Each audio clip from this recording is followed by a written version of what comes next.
Good morning students.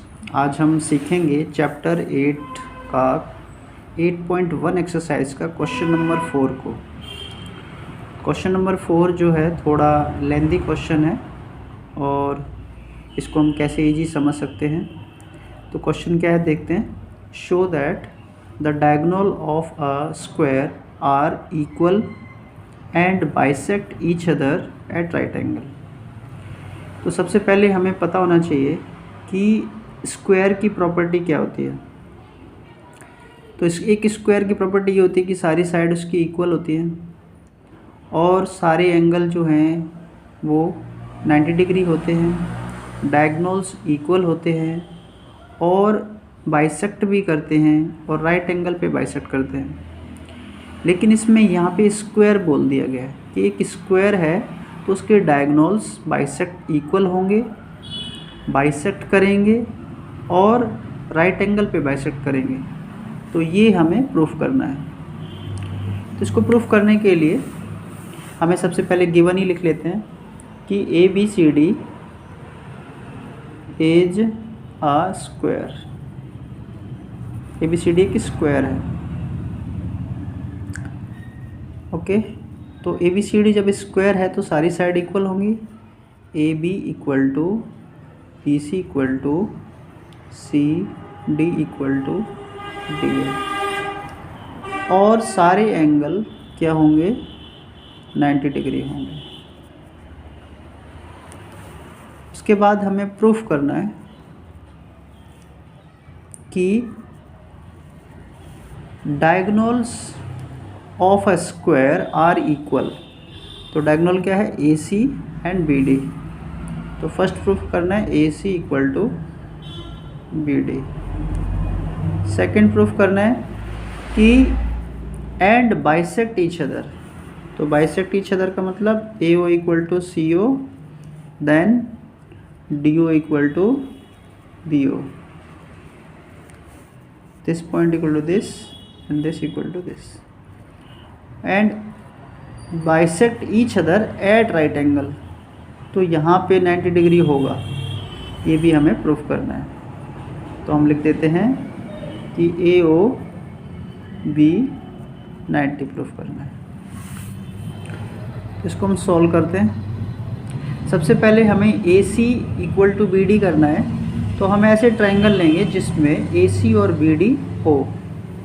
तो हम ADB triangle ले सकते हैं और BCA ट्रायंगल ले सकते हैं। मतलब इस ट्रायंगल को ले सकते हैं और हम इस ट्रायंगल को ले सकते हैं। तो हम लिखेंगे in triangle ACB and triangle BDA। तो ये ट्रायंगल हमने लिया है और हमने ये ट्रायंगल लिया है। इन दोनों ट्रायंगलों के अंदर 3 जो इक्वल पार्ट्स हैं, करस्पॉन्डिंग पार्ट्स, वो कौन कौन से होंगे वो देखते हैं। अभी यहाँ से भी गिवन से भी हमें कुछ पता चलेगा कि देखो AD इक्वल है CB के, तो ये पार्ट इसके इक्वल है। ठीक है, तो हम लिख सकते हैं BC इक्वल टू AD। यहाँ से हमें BC इक्वल टू AD क्यों गिवन हो गया ये। तो उसके बाद angle A equal to angle B 90 degree हो गया। देन जो AB साइड है वो कॉमन है, इधर से भी AB और इस ट्रायंगल के लिए भी AB और इस ट्रायंगल के लिए भी AB। तो जब हम इस ट्रायंगल की बात कर रहे हैं तो हमने ये ट्रायंगल लिया है, तो हम लिखेंगे AB, तो इधर लिखेंगे BA, AB एंड BA। तो ये कॉमन हो गया।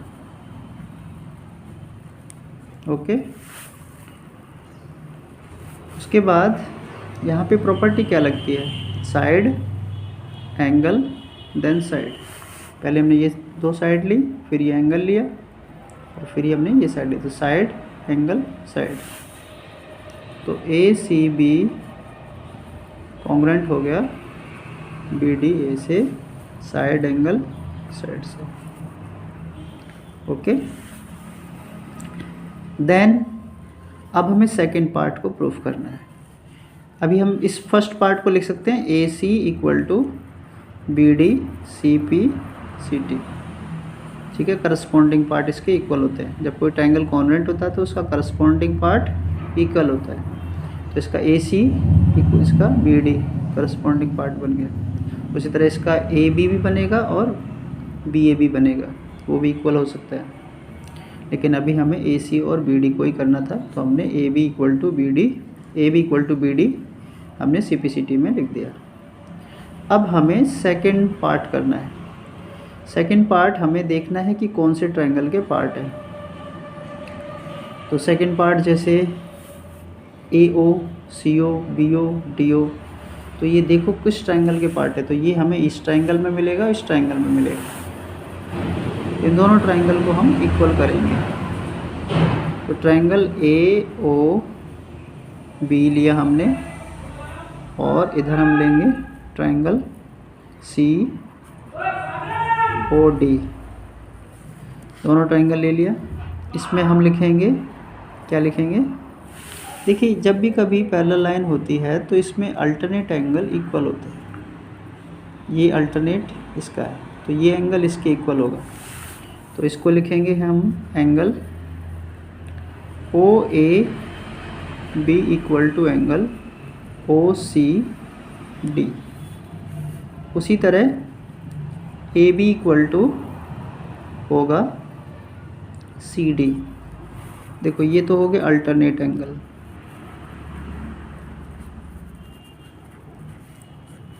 ए B equal to C D हमारा यहाँ पर गिवन में ही है, स्टार्टिंग में ही है। सारी साइड इक्वल होते हैं स्क्वायर की। उसी तरह ये भी अल्टरनेट होगा। ओके, ये भी देखो जेड बन रहा है, तो ये भी अल्टरनेट है। तो हम लिख सकते हैं इसको ओ बी ए, और इधर लिख सकते हैं एंगल ओ बी सी। ये भी अल्टरनेट एंगल है। तो यहाँ पे बना क्या?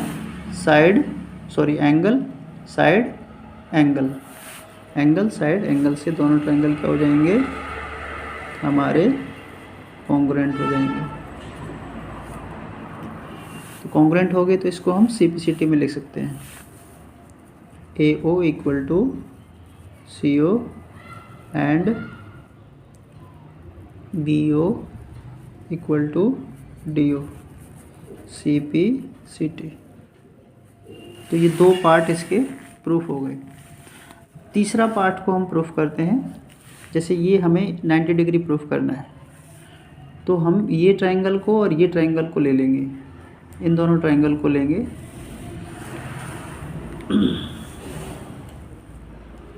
तो इसका ट्रायंगल का नाम क्या है?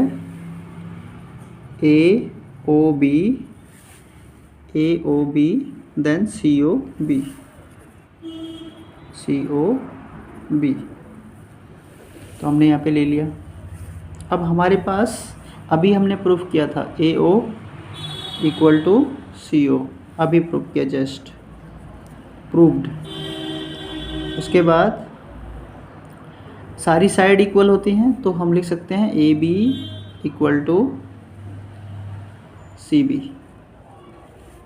गिवन। उसके बाद जो बी ओ है वो कॉमन है। फिगर में आप देख सकते हैं, अभी मैं फिगर भी दिखाता हूँ।